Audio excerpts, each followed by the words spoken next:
अस्सलाम वालेकुम नाज़रीन, मैरान टीवी न्यूज़ में वाक़े भलीकार माहिया फराशा। सबको पहले एक नज़र अहम खबरों ते। अमेरिका ऐं ईरान में ॻाल्हियूं अॼु इस्लामाबाद में थींदियूं। समूरा इंतज़ाम मुकम्मल। अमरीकी वफ़द नायब सदर जेडी वेंस जी क़यादत में इस्लामाबाद पहुची वियो। वफ़द में ख़ासि नुमाइंदो स्टीव विटकोफ ऐं सदर ट्रंप जो नाठी जैरेड किशनर भी शामिल। नायब वज़ीर आज़म इसहाक़ डार, फील्ड मार्शल सईद आसिम मुनीर ऐं ॿियनि तरफ़ां एयरपोर्ट ते वफ़द जी आजियां।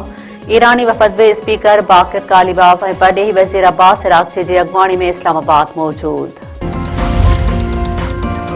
वज़ीर आज़म शहबाज शरीफ़ चयो आहे त फील्ड मार्शल सईद आसिम मुनीर बाहि विसाइण ऐं ॻाल्हियूं कराइण में तारीख़ी किरदारु अदा कयो।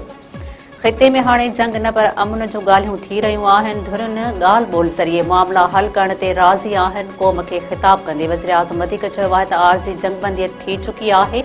हाणे उन खां ॾुखियो मरहलो ड्रिघे मुदे जी जंगबंदी आहे। ही मरहलो ऐं मेक ऐं ब्रेक जी बराबरि आहे। अमरीकी सदर ट्रंप चयो आहे त इस्लामाबाद ॻाल्हियुनि लाइ सुठी टीम माणी आहे। असां लाइ डील बहितर हूंदी त ईरान वटि एटमी हथियार न हुजनि। अमरीका खे कंहिं बि बैक प्लान जी ज़रूरत नाहे। पंहिंजे बयान में अमरीकी सदर वधीक चयो आहे त हरम्स वारे सामूंडी लंघ जल्द भुली वेंदो। हूअं बि हरम्स वारो सामूंडी लंघ असां इस्तेमालु नथा कयूं, ॿिया मुल्क इस्तेमालु कनि था। रानीपुर वेझो जूणेजा धुरियुनि में खूनी वेढ़ान। हिक ॿिए मथां हथियारनि जा मुंहं खोले छॾिया। औरत समेत 4 ॼणा क़तल। दराज़ा शरीफ़ जे ॻोठ वरियो वाहण जे धुरियुनि में हलंदड़ पुराणो तकरार ॿीहर भड़की उथियो। फायरिंग में साईंदाद, लाल खान ऐं औरत समेत 4 ॼणा मारिजी विया। 5 खां वधीक ज़ख़्मी। धुरियुनि में फायरिंग जो सिलसिलो जारी। छिकताण ते ज़ाब्ते लाइ वॾी पुलिस नफ़री तलब।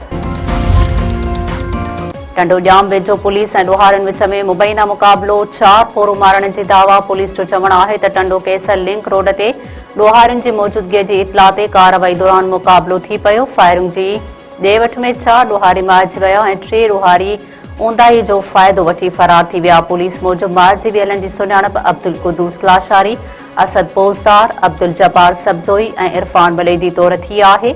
मारिजी वियल 4 फोरू कुझु ॾींहं अॻु इस्लाम कोट खां हैदराबाद वेंदड़ कोच जे मुसाफ़िरनि खां फुर लुट में मुलविस हुआ।